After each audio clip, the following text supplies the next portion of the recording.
বলা হয় যে অনেক কাল আগের কথা, যখন মানুষের বসতি প্রকৃতির খুব কাছাকাছি ছিল এবং জীবন ছিল সরলতায় মোড়ানো। এক নির্জন ও দূরবর্তী গ্রামে এক গরিব রাখাল তার স্ত্রীর সাথে বাস করত। সেই গ্রামটি ছিল লোকচক্ষুর আগালে, পাহাড় আর জনমানবহীন সমভূমির মাঝে। রাখাল তার অল্প কিছু ছাগল নিয়ে সারা দিন চারণভূমিতে ঘুরে বেড়াত, ঘামে ভিজে যেত, কিন্তু মনে প্রাণে আল্লাহর প্রতি কৃতজ্ঞ থাকত। তার স্ত্রী ছিল এক সরল মনা, ধৈর্যশীল এবং নেককার নারী, যে মাটির ছোট্ট একটি ঘরে অল্পে তুষ্টি আর নীরব আশা নিয়ে স্বামীর সাথে দিন কাটাচ্ছিল।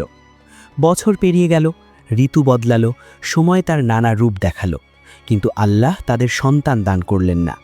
এই বঞ্চনা ছিল তাদের জীবনের এক নীরব দুঃখ, যা প্রতিটি খুশির আড়ালে ছায়ার মতো দাঁড়িয়ে থাকত। এত কিছুর পরেও রাখাল ও তার স্ত্রী আপাত দৃষ্টিতে সন্তুষ্ট ছিল। তারা আল্লাহর ফায়সালা মেনে নিয়েছিল, তকদিরকে বরণ করে নিয়েছিল এবং সবর বা ধৈর্যকে নিজেদের অলংকার বানিয়েছিল। প্রতি নামাজের পর শকর আদায় করা হতো, প্রতিটি বিপদকে রবের পক্ষ থেকে পরীক্ষা মনে করা হতো এবং মনকে এই সান্ত্বনা দেওয়া হতো যে যা কিছু মিলেছে সেটাই উত্তম। কিন্তু ওই নারীর মনের গহীনে এমন এক ভয় দানাবাঁধ ছিল যা সে কাউকে বলতে পারত না। এই ভয় ছিল নীরব কিন্তু গভীর। তার মনে সব সময় আশঙ্কা থাকত যে তার স্বামী হয়তো দ্বিতীয় বিয়ে করে ফেলবে, কারণ সমাজে সন্তানহীনতা নারীর জন্য এক নীরব অপবাদ হয়ে দাঁড়ায়। সে জানত তার স্বামী নেককার এবং বিশ্বস্ত, কিন্তু সমাজের কথা, আত্মীয়দের ফিসফাস এবং মানুষের নানা পরামর্শ তার মনকে অস্থির করে তুলত। তাই সে মা হওয়ার জন্য মরিয়া চেষ্টা করতে লাগল, যাতে তার জীবনের খুশি পূর্ণ হয় এবং তার সংসার সব ভয় থেকে নিরাপদ হয়। ধীরে ধীরে তার দোয়ার তীব্রতা বেড়ে গেল। সে রাতে উঠে চোখের পানির সাথে আল্লাহর সামনে গড়াগড়ি দিত, হাত তুলে মিনতি করত যেন আল্লাহ তাকে একটি সন্তান দান করেন, এমন এক সন্তান যে তার কোল পূর্ণ করবে এবং হৃদয়ের শূন্যতা দূর করবে। প্রতিটি দোয়ার সাথে আশা জড়িয়ে থাকত, কিন্তু প্রতিটি দিন অপেক্ষাকে আরও দীর্ঘ করে তুলত। সময়ের সাথে সাথে তার সবরের বাঁধন আলগা হতে লাগল। যেই ধৈর্য একসময় তার শক্তি ছিল, এখন তা ক্লান্তিতে রূপ নিতে লাগল। যখন দীর্ঘ অপেক্ষা তার ঈমানকে নড়বড়ে করে দিল, তখন সে ধীরে ধীরে এমন পথের দিকে ঝুঁকতে লাগল যা তার নিজের মনের কাছেও স্বস্তিদায়ক ছিল না। সে জাদুকর আর গণকদের কাছে যেতে শুরু করল, মনে লজ্জা আর অপরাগতার এক অদ্ভুত মিশ্রণ নিয়ে। কেউ তাবিজ দিল, কেউ লতাপাতা, কেউ ঝাড়ফুঁক করল, কেউ দোয়ার নামে ধোঁকা দিল। প্রতিবার সে আশা নিয়ে যেত আর খালি হাতে ফিরত। না কোনো ওষুধ কাজে লাগল, না কোনো আমল। এভাবে দিন গড়িয়ে মাস, মাস গড়িয়ে বছর পার হলো। তার চেহারায় ক্লান্তি আর চোখে পরাজয়ের ছাপ নেমে এলো। সেই সময় লোকেরা তাকে এক এমন জাদুকরীর কথা বলল যে কালো জাদুতে খুব পারদর্শী বলে পরিচিত ছিল। বলা হতো সে এক রহস্যময় পাহাড়ের ভেতর এক নির্জন ও ভয়ানক গুহায় থাকে। মানুষ তার নাম নিতেও ভয় পেত, কারণ তার সম্পর্কে জনশ্রুতি ছিল যে সে অভিশপ্ত, সে জীবনে অনেক খারাপ কাজ করেছে এবং তার কাছে যাওয়া মানে নিজেকে অন্ধকারের হাতে তুলে দেওয়া। কিন্তু ওই নারীর মনে এখন ভয়ের চেয়ে আকাঙ্ক্ষা বেশি জেগে উঠেছিল। রাখালের স্ত্রী সেই সব সতর্কবাণী উপেক্ষা করল। তার আকাঙ্ক্ষা, তার ভয় আর তার বঞ্চনা সব এক সিদ্ধান্তে এসে মিশল। সে ঠিক করল সে ওই জাদুকরীর কাছে যাবেই, পরিণাম যাই হোক। পরদিন খুব ভোরে যখন গ্রাম ঘুমে আচ্ছন্ন, সে নিঃশব্দে বেরিয়ে পড়ল। তার পা পাহাড়ের মাঝ দিয়ে চলে যাওয়া নির্জন পথ মারাতে লাগল, যেখানে না ছিল কোনো শব্দ, না কোনো ছায়া। প্রতি পদক্ষেপে তার বুক ধরফর করছিল, কিন্তু পেছনে ফেরার সাহস ছিল না। অবশেষে সে এক বিশাল পাহাড়ের সামনে পৌঁছল। সে চোখ তুলে দেখল সামনে এক অন্ধকার গুহা, যার মুখে মানুষের মাথার খুলি সাজানো। এই দৃশ্য তার বুকে হিমশীতল স্রোত বইয়ে দিল। তার পা আটকে গেল, শ্বাস বন্ধ হয়ে আসার উপক্রম হল এবং সে ফিরে যাওয়ার কথা ভাবল। ঠিক সেই মুহূর্তে গুহার ভেতর থেকে এক গুমগুম আওয়াজ এলো, যা অন্ধকার চিরে তার হৃদয়ে গিয়ে লাগল। আমি জানি তুমি কেন এসেছ এবং আমি তোমাকে তাই দেব যা তুমি চাও। এই কথাগুলো তার শেষ অবলম্বন হয়ে দাঁড়ালো। সে সাহস সঞ্চয় করে কাঁপতে কাঁপতে গুহার ভেতরে প্রবেশ করল। ভেতরে এক বুড়ি বসেছিল, যার মুখে বলিরেখার জাল, চোখগুলো গভীর আর হাসিটা ভয়ানক। তার অস্তিত্ব থেকেই যেন এক ভারী পরিবেশ অনুভূত হচ্ছিল। জাদুকরী ঠান্ডা গলায় বলল, তোমার গলার হারটা আমাকে দিয়ে দাও, আমি বিনা পারিশ্রমিকে কারো উপকার করি না। নারীর বুক কেঁপে উঠল। ওই হার তো তার কাছে শুধু গয়না ছিল না, ছিল তার বিয়ের রাতের স্মৃতি আর স্বামীর ভালোবাসার নিশান। সে মুহূর্তের জন্য ইতস্তত করল, মনে দ্বন্দ্ব জাগল, কিন্তু শেষমেশ আকাঙ্ক্ষাই জয়ী হল। সে হাড় খুলে জাদুকর্ণীর সামনে রাখল। জাদুকর্ণী এমনভাবে হাসল যে তার দাঁত দেখা গেল। তারপর বলল, যখন তুমি এই গুহা থেকে বেরোবে, এই পাহাড়ে তুমি কমলার এক অদ্ভুত গাছ পাবে। এর অর্ধেক অংশ জীবন দেয় আর অর্ধেক মৃত্যু। যখন তুমি এর কাছে পৌঁছবে, এর সব ফল নিয়ে নেবে এবং খেয়ে ফেলবে, কিন্তু সাবধান, হলুদ ফলটিতে হাতও লাগাবে না। তোমাকে কেবল একটি ফল নেওয়ার অনুমতি দেওয়া হলো, একের বেশি নয়। আর হ্যাঁ, সূর্য ডোবার আগেই ওই গাছে পৌঁছবে, নইলে এই রহস্যময় পাহাড়ে থাকা জিনেরা তোমাকে মেরে ফেলবে। রাখালের স্ত্রী গুহা থেকে বেরিয়ে দেখল সূর্য ডুবতে আর বেশি দেরি নেই। সে নিশ্চিত হলো যে সূর্যাস্তের আগে সে গাছে পৌঁছতে পারবে না। ভয়ে সে ভাবল, এখন বাড়ি ফিরে যাই, কাল আমার স্বামীকে পাঠাবো যেন সে ওই কমলার গাছ খুঁজে বের করে। ফেরার পথে তার দেখা হলো এক বৃদ্ধের সাথে, যিনি লাঠিতে ভর দিয়ে চলছিলেন। তিনি বললেন, আল্লাহই তিনি যিনি যাকে ইচ্ছা রিজিক দেন, এবং তিনি সবকিছুর পরিমাপ নির্ধারণ করেছেন। আল্লাহর ইচ্ছায় তুমি এক কন্যা সন্তান পাবে যে চাঁদের মতো সুন্দর হবে, কিন্তু তুমি তাকে নিয়ে সুখী হতে পারবে না যতক্ষণ না তুমি তওবা করো এবং ওই সব জিনিস থেকে দূরে সরে আসো যা আল্লাহকে নারাজ করে। কিন্তু রাখালের স্ত্রী রাগে উত্তর দিল, আমার রাস্তা ছাড়ো হে বুড়ো, বান্দাদের ব্যাপারে তোমার কি কাজ? এ কথা বলে সে এগিয়ে গেল, কিন্তু মনে বিস্ময় জাগল। সে ভাবছিল, এ আমার অবস্থার কথা জানল কি করে, আর আমি কি করতে যাচ্ছি সেটাই বা বুঝল কি করে। বাড়ি ফিরে সে স্বামীকে সব খুলে বলল, জাদুকর্ণীর সাথে দেখা হওয়া, অদ্ভুত কমলা গাছের কথা এবং ওই বৃদ্ধের অদ্ভুত কথাবার্তা। রাখাল মাথা নাড়ল, তার বিশ্বাস হলো না, কিন্তু তবুও সে সিদ্ধান্ত নিল যে সে নিজেই গিয়ে স্ত্রীর জন্য সেই সবুজ কমলা নিয়ে আসবে। পরদিন খুব ভোরে যখন আকাশে লাল আভা ছড়িয়ে পড়ল, রাখাল রহস্যময় পাহাড়ের দিকে রওনা হলো। সে পাহাড়ি রাস্তায় চড়তে লাগল, গাছের ঝোপঝাড় পার হলো, কিন্তু কমলার সেই গাছ কোথাও নজরে এলো না যার কথা তার স্ত্রী বলেছিল। সময় গড়িয়ে গেল এবং সূর্য ঢলে পড়তে লাগল। রাখালের ভয় হলো যে জিনেরা হয়তো তার ক্ষতি করে ফেলবে, তাই সে ফেরার সিদ্ধান্ত নিল। যেই সে ঘুরল, দূরে একটি গাছ দেখতে পেল যাতে 2 রঙের ফল ধরা। সে অবাক হয়ে বলল, এই গাছ তো আগে কখনো এখানে দেখিনি। যখন সে কাছে পৌঁছল, দেখল গাছের এক অংশে সবুজ ফল আর অন্য অংশে হলুদ। সে অবাক হয়ে একটি সবুজ কমলা ছিঁড়ল এবং ফেরার পথ ধরল। পথে সে কমলাটি ভালো করে দেখল এবং মনে মনে ভাবল, এটা তো খুব অদ্ভুত লাগছে। আগে যেসব কমলা দেখেছি তার চেয়ে একদম আলাদা। হয়তো আমার স্ত্রীর ধারণা ভুল এবং এই ফল কোনো কাজের না। বাড়ি পৌঁছে সে স্ত্রীকে বলল, আমি রহস্যময় পাহাড়ে গিয়ে তোমার জন্য সেই সবুজ কমলা নিয়ে এসেছি, যেমনটা তুমি বলেছিলে। স্ত্রীর খুশিতে আর বাদ রইল না। সে সাথে সাথে কমলাটি ধরল এবং কোনো দ্বিধা না করে পুরোটা খেয়ে ফেলল, একটুও অবশিষ্ট রাখল না। দিন কেটে গেল এবং রাখালের স্ত্রী অনুভব করল তার পেট বড় হচ্ছে। প্রতিদিন যাওয়ার সাথে সাথে পেট আরও স্ফীত হতে লাগল। অবশেষে প্রসবের সময় ঘনিয়ে এলো। একদিন যখন সে স্বামীকে ভেড়া চড়াতে সাহায্য করছিল, হঠাৎ তার তীব্র ব্যথা উঠল। প্রসবের সময় হয়ে গেছে এবং বাড়ি ফিরে যাওয়া তখন অসম্ভব, তাই সে এক গাছের নিচে আশ্রয় নিল এবং ব্যথার তীব্রতায় চিৎকার করতে লাগল। তার স্বামী তার পাশে বসে সান্ত্বনা দিতে লাগল, সাহস যোগাতে লাগল। কিছুক্ষণ পর এক ফুটফুটে কন্যা সন্তান জন্ম নিল, যার গায়ের রং ছিল চাঁদের মতো উজ্জ্বল ও পরিষ্কার। তারা তার নাম রাখল মাহাজাবিন। মা নিজের গলার হার খুলে মেয়ের গলায় পরিয়ে দিল।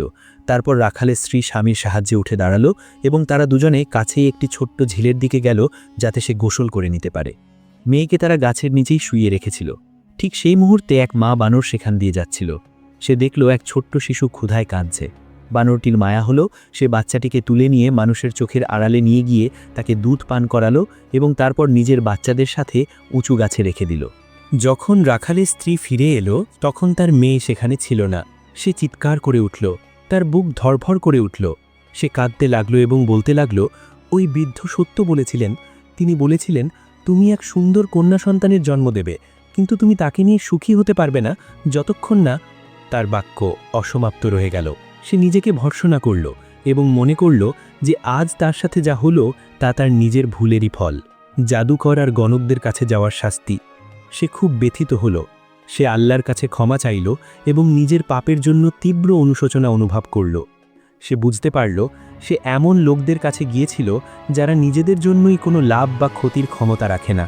বছর পেরিয়ে গেল। রাখালের স্ত্রী দিন রাত আল্লাহর কাছে দোয়া করতে লাগল যেন তার একমাত্র মেয়েকে এসে ফিরে পায়। বিরহ যন্ত্রণায় তার বুক ঝাঁঝরা হয়ে গিয়েছিল। প্রতি মুহূর্ত সে মেয়ের স্মৃতিতে ছটফট করত। এদিকে মাহাজাবিন বড় হতে লাগল। সে এখন গাছে গাছে লাফায়, ফল পাড়ে এবং পাতার উপর জমে থাকা শিশির দিয়ে পিপাসা মেটায়।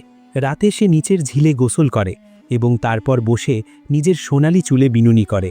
কখনো কখনো সে গ্রামের কাছাকাছি চলে যেত। কিন্তু এমনভাবে যাতে কেউ তাকে দেখতে না পায়। সে দূর থেকে নিজের বয়সী মেয়েদের ঘরের সামনে খেলতে দেখত। ধীরে ধীরে সে তাদের ভাষা শিখে নিল, তাদের কথা বুঝতে শিখল। কিন্তু সে বেশি কাছে যেতে ভয় পেত, কারণ মা বানর তাকে বারবার সাবধান করেছিল, গ্রামবাসীদের থেকে সাবধান থেকো, তারা যেন তোমাকে ধরে না ফেলে। একদিন মাহাজাবিন ফল আর ফুলে ভরা এক বিশাল বাগান দেখল। সে গোপনে ভেতরে ঢুকে পড়ল। সে আড়ু আর ডালিম গাছ থেকে ফল ছিঁড়ল এবং পেট ভরে খেল। কিন্তু মালি টের পেয়ে গেল যে কোনো চোর তার বাগানে ঢুকে ফল খাচ্ছে। সে একটি জাল পাতল এবং মনে মনে ভাবল, চোর যদি আবার আসে তবে তাকে ধরে লাঠি দিয়ে আচ্ছা করে পেটাবো। সত্যি, পরদিন মাহাজাবিন আবার সেই বাগানে এলো, কারণ ওখানকার ফল তার খুব পছন্দ হয়েছিল। কিন্তু এবার ভাগ্য তার সহায় হলো না এবং সে মালি বা বাগান মালিকের জালে আটকা পড়ল। যখন বাগানের মালিক এলো তখন এক অপরূপ সুন্দরী মেয়েকে দেখে সে অবাক হয়ে গেল। সে তাকে জাল থেকে বের করল এবং আস্তা বলে ঘোড়াদের সাথে বন্দি করে দিল। মাহাজাবিন মন খারাপ করে বসে রইল, বুঝতে পারছিল না কি করবে। ঘণ্টার পর ঘণ্টা কেটে গেল। ক্ষুধা ও পিপাসায় সে কাতর হয়ে পড়ল। হঠাৎ দরজা খুলল এবং এক সুঠামদেহী সুন্দর যুবক হাতে ঘাসের আটি নিয়ে ভেতরে এলো। সে ছিল বাগানের মালিকের ছেলে। যখন সে মাহাজাবিনকে দেখল, বিস্ময়ে হতবাক হয়ে জিজ্ঞেস করল, তুমি কে? এখানে কি করছো? মাহাজাবিন উত্তর দিল, আমার বাগানটি ভালো লেগেছিল। আমি ভেতরে গিয়ে আড়ু আর ডালিম খেয়েছি। তারপর আমি মালির জালে ধরা পড়েছি। এখন সে আমাকে ততক্ষণ ছাড়বে না যতক্ষণ না আমি যা খেয়েছি তার দাম পরিশোধ করি। যুবক হাসল এবং বলল, ভয় পেও না হে সুন্দরী, ওই মালি আমার বাবা এবং আমি তোমাকে এখান থেকে বের করে দেব। কিন্তু আগে আমাকে তোমার ব্যাপারে বলো, তুমি কে? মাহাজাবিন বলল, আমি জানি না আমি কে, শুধু এতটুকু জানি যে আমি জঙ্গলে এক বানরের সাথে বড় হয়েছি। আমার মা বাবা সম্পর্কে আমার কোনো জ্ঞান নেই, শুধু ওই বানরটিকেই আমি চিনি। যুবক তার গল্প শুনে খুব অবাক হল। সে গভীর মনোযোগ দিয়ে তাকে দেখতে লাগল। সে অনুভব করল যে তার মন এই সুন্দরী মেয়েটির প্রতি দুর্বল হয়ে পড়েছে। সে দেখল মাহাজাবিনের ভেতর এক পবিত্র হৃদয় রয়েছে, যাকে মানুষের স্বাভাবিক যত কুটিলতা স্পর্শও করেনি। তার মাসুমিয়াত বা সরলতা, তার সাদাসিদে ভাব, এসব কিছুই যুবককে মুগ্ধ করছিল এবং মাহাজাবিনও তাকে দেখে মুগ্ধ হচ্ছিল। এই মুহূর্তে ঘরে এক অদ্ভুত নীরবতা নেমে এলো, যেন সময় থমকে গেছে। মাহাজাবিনের দৃষ্টি বারবার ইউসুফের চেহারায় আটকে যাচ্ছিল এবং পরক্ষণেই লজ্জায় নুয়ে যাচ্ছিল।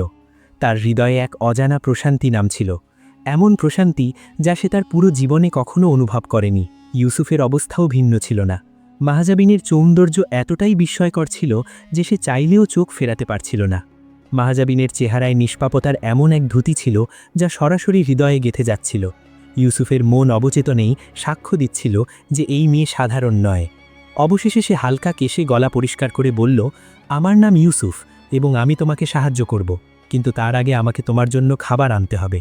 মনে হচ্ছে তুমি খুব ক্ষুধার্ত। তার কণ্ঠে ছিল আন্তরিকতা ও কোমলতা। মাহাসবিন শুধু মাথা নেড়ে সাড়া দিল। ইউসুফ হাসি মুখে বাইরে চলে গেল। তার পা যেন বাতাসে ভাসছে, মন খুশিতে ভরপুর। তার মাথায় একটিই চিন্তা ঘুরপাক খাচ্ছিল যে হয়তো ভাগ্য আজ তাকে জীবনের সবচেয়ে দামি উপহারটি দিয়েছে। তার বিশ্বাস হতে শুরু করল যে এই সেই মেয়ে যাকে সে অবচেতনেই বছরের পর বছর ধরে স্বপ্নে খুঁজে চলেছিল। কিছুক্ষণ পরেই সে খাবার নিয়ে ফিরে এলো। সে খুব সম্মান ও যত্নের সাথে মাহাজাবিনের সামনে দুধ আর রুটি রাখল। প্রথমে মাহাজাবিন কিছুটা অরষ্ট হয়ে গেল। তার হাত কাঁপছিল, চোখে ছিল লজ্জা ও ভয়ের মিশ্রণ। ইউসুফ তার অবস্থা বুঝতে পেরে কোমল স্বরে বলল, এই দুধ আমি নিজে দহন করেছি, আর রুটি এইমাত্র তন্দুর থেকে নামানো হয়েছে। এই কথা শুনে মাহাজাবিন সাহস পেল। সে আল্লাহর নাম নিয়ে ধীরে ধীরে খাওয়া শুরু করল। প্রতিটি লোকমার সাথে যেন তার দেহে প্রাণ ফিরে আসছিল। যুবকের ব্যবহারে সে স্পষ্টভাবে বুঝতে পারছিল যে এই মানুষটি নেককার, ভদ্র এবং সত্যবাদী। তার চেহারায় কোনো ভনিতা ছিল না, চোখে ছিল না কোনো লালসা। ইউসুফও হাত বাড়িয়ে তার সাথে খেতে শুরু করল, কিন্তু তার দৃষ্টি বারবার মাহাজাবিনের দিকে উঠে যাচ্ছিল। খেতে খেতে সে হালকাভাবে জিজ্ঞেস করল, তোমার নাম কি? মাহাজাবিন মুহূর্তের জন্য থেমে গেল। তার চেহারায় বিভ্রান্তির ছায়া নামল। তারপর সে নিচু স্বরে বলল, আমি জানি না। এই কথা বলতে গিয়ে তার কণ্ঠ কেঁপে উঠল। সে আসলেই জানত না যে তার মা তার নাম মাহাজাবিন রেখেছিল। এই না জানার অনুভূতি তার হৃদয়ে এক শূন্যতা তৈরি করল। ইউসুফ এই কথা শুনে দীর্ঘশ্বাস ফেলল এবং নরম গলায় বলল, তোমার মা বাবা নিশ্চয়ই আছেন, আমি তাদের খুঁজে বের করব, তাতে যতই সময় লাগুক না কেন। এ কথা বলতে গিয়ে তার নিজের মনও এক অজানা আশঙ্কায় দুলে উঠল। সে ভাবছিল শুরুটা কোত্থেকে করবে। তার মস্তিষ্ক যেন হঠাৎ স্তব্ধ হয়ে গেল, কোনো সূত্রই মিলছিল না।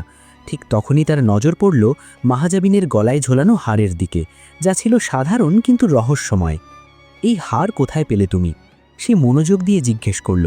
মাহাজাবিন হাড়টি আলতো করে ছুঁল এবং উত্তর দিল, আমি এর ব্যাপারে কিছু জানি না, শুধু এতটুকু জানি যখন থেকে আমি ছোট এটি আমার গলায় আছে। ইউসুফের চোখ চকচক করে উঠল, তার মনে আশার আলো জ্বলে উঠল। নিশ্চয়ই এই হাড়ের সাথে তোমার জন্মের কোনো সম্পর্ক আছে, হয়তো এটাই তোমার পরিবারের কাছে পৌঁছানোর রাস্তা। আমাকে কোনো উপায় বের করতেই হবে। ইউসুফের এই ব্যাকুলতা দেখে মাহাজাবিনের মনে এক অদ্ভুত অনুভূতি জাগল, এমন অনুভূতি যা সে আগে কখনো টের পায়নি। তার মন আপনা আপনি ইউসুফের দিকে ঝুঁকতে শুরু করল। তার মনে হলো এই পৃথিবীতে এমন কেউ আছে যে তার পরোয়া করে, যে তার পাশে দাঁড়াতে চায়। হঠাৎ দরজা খুলে গেল এবং ইউসুফের বাবা রাগে গজগজ করতে করতে ভেতরে ঢুকলেন। তার গর্জন ঘরে প্রতিধ্বনিত হলো, আমি তোমাকে খুঁজছি আর তুমি এখানে এই চোর মেয়েটার সাথে বসে আছো? আল্লাহর কসম, ও যা খেয়েছে তার দাম যদি শোধ না করে তবে আমি ওকে উচিত শিক্ষা দেব। ইউসুফ তৎক্ষণাৎ দাঁড়িয়ে গেল। তার কণ্ঠে সম্মানও ছিল, আবার সাহসিকতাও ছিল। আব্বাজান, এত কঠোর হবেন না। যদি দারিদ্র্য না থাকতো তবে ও এখানে আসতো। এরপর সে শান্তভাবে বাবাকে মাহাজাবিনের পুরো কাহিনী শোনাল, প্রতিটি কথা, প্রতিটি কষ্ট, প্রতিটি সত্য। বাগানের মালিক চুপচাপ শুনতে লাগলেন, তার চেহারার ভাব বদলাতে লাগল। অবশেষে তার মন নরম হল।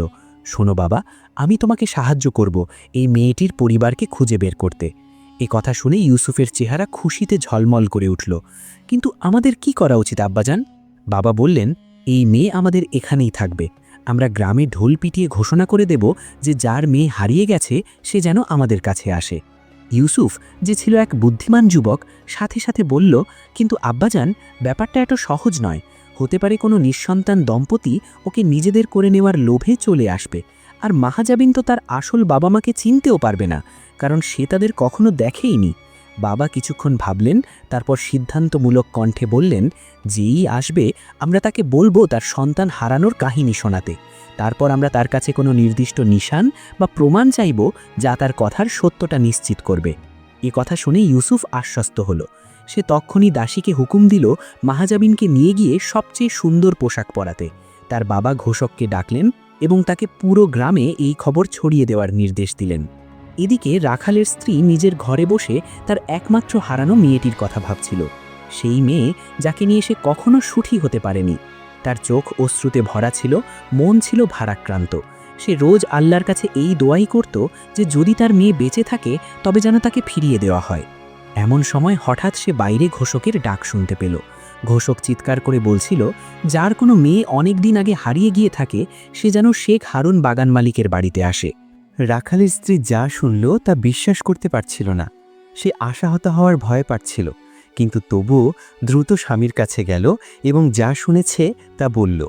রাখাল বলল, এটা কি সম্ভব যে 17 বছর পরেও আমাদের মেয়ে বেঁচে আছে? স্ত্রী বলল, আল্লাহই ভালো জানেন, কিন্তু যেদিন থেকে আমি তাকে হারিয়েছি আমি অনেক দোয়া করেছি, আমি তওবা করেছি এবং নিজের পাপের জন্য অনুতপ্ত হয়েছি। আমাদের শেখ হারুনের কাছে অবশ্যই যাওয়া উচিত। হয়তো আল্লাহ আমার দোয়া কবুল করেছেন এবং আমার তওবা গ্রহণ করেছেন। অতঃপর রাখাল তার স্ত্রীকে সাথে নিয়ে ঘর থেকে বের হলো এবং তারা দুজনে শেখ হারুন বাগান মালিকের বাড়ির দিকে রওনা হলো। যখন তারা সেখানে পৌঁছালো তখন যে দৃশ্য দেখল তা বিশ্বাস করা কঠিন ছিল। অনেক নিঃসন্তান দম্পতি শেখ হারুনের বাড়িতে ঢোকার চেষ্টা করছিল, এইটা দাবি করতে যে মেয়েটি তাদের, ঠিক যেমনটি ইউসুফ ভেবেছিল। কিন্তু সৌভাগ্যবশত কোনো পরিবারের কাছেই তাদের দাবির সপক্ষে যথেষ্ট প্রমাণ ছিল না। তাই তারা সবাই শেখ হারুনের কাছ থেকে খালি হাতে ফিরে যাচ্ছিল। অবশেষে রাখাল ও তার স্ত্রীর পালা এলো। যখন তারা ভেতরে প্রবেশ করল, শেখ হারুন তাদের স্বাগত জানালেন এবং জিজ্ঞেস করলেন, তোমাদের কি কোনো মেয়ে অনেক দিন আগে হারিয়ে গিয়েছিল? রাখাল শুরু থেকে শেষ পর্যন্ত পুরো কাহিনী শোনাল, কিভাবে সে ও তার স্ত্রী গাছের কাছে ফিরে এসেছিল এবং মেয়েকে সেখানে পায়নি। শেখ হারুন রাখালের কথার মাঝে সত্যতা অনুভব করলেন। তিনি বললেন, এ তো খুব অদ্ভুত কাহিনী, কিন্তু তোমার কাছে কি কোনো প্রমাণ আছে হে রাখাল? হতে পারে এই মেয়ে তোমার নয়। রাখালের স্ত্রী সাথে সাথে বলল, জি হ্যাঁ শেখ হারুন। আর সেটা কি? শেখ হারুন জানতে চাইলেন। রাখালের স্ত্রী উত্তর দিল, আমি আমার মেয়ের গলায় একটি হার পরিয়েছিলাম যখন সে জন্ম নিয়েছিল। তার চেহারা ও বৈশিষ্ট্য ছিল এমন, এবং সে বিস্তারিতভাবে হারের বর্ণনা দিল। মাহাজাবিন দূর থেকে এসব কিছু দেখছিল। যখন সে এই কথাগুলো শুনল এবং তার বিশ্বাস হলো যে রাখাল ও তার স্ত্রী সত্যিই তার মা বাবা, তখন সে আর নিজেকে ধরে রাখতে পারল না। তার বিশ্বাসই হচ্ছিল না যে অবশেষে সে তার মা বাবাকে খুঁজে পেয়েছে। সে দৌড়ে এলো এবং দুজনকেই জড়িয়ে ধরল। রাখাল ও তার স্ত্রীর খুশির কোনো সীমা রইল না। তাদের চোখ দিয়ে আনন্দের অশ্রু বইতে লাগল। 17 বছরের হাহাকার, 17 বছরের দোয়া আজ পূর্ণতা পেল। ইউসুফ রাখাল ও তার স্ত্রীর দিকে তাকালো এবং জিজ্ঞেস করল, আপনারা কি মেয়ের কোনো নাম রেখেছিলেন যখন সে জন্ম নিয়েছিল? রাখালের স্ত্রী বলল, আমি আমার মেয়ের নাম মাহাজাবিন রেখেছিলাম, তার সোনালি আভা আর পরিষ্কার গায়ের রঙের জন্য। ইউসুফ হাসল এবং বলল, যদি আমার বাবা অনুমতি দেন তবে আমি আমার চাচা অর্থাৎ এই রাখাল ও তার স্ত্রীর কাছে তাদের মেয়ে মাহাজাবিনকে বিয়ে করার অনুমতি চাইছি। রাখাল ও তার স্ত্রী খুব খুশি হল। তারা শেখ হারুনের ছেলে ইউসুফের প্রস্তাব গ্রহণ করল।